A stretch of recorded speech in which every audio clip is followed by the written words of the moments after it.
There are 9 medical helicopter companies in Mississippi and more than a dozen aircraft. Yeah, our Jory Talley takes a look at some of the reasons behind the expansion of the air care industry in the area.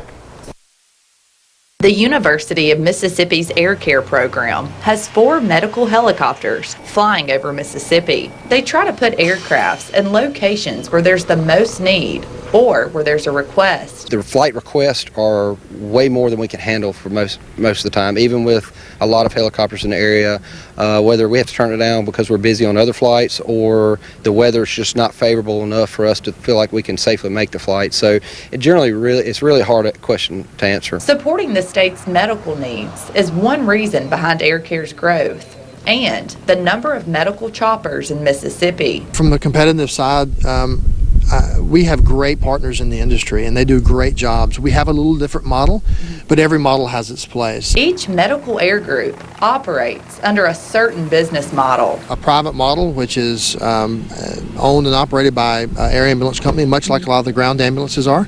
And then there's a hybrid model, which is a little bit of the traditional with hospital-based and a little bit of private together. And so we have all 3 models in Mississippi, and all 3 have their merits, and all 3 have their challenges. Air Care has been operating under a traditional model for the last 2 decades. The medical center owns the people, the billing process, the medical control, everything but the pilots and mechanics, and we contract that out to the largest helicopter company in the world. Getting patients from point A to point B as fast as they can is not their goal.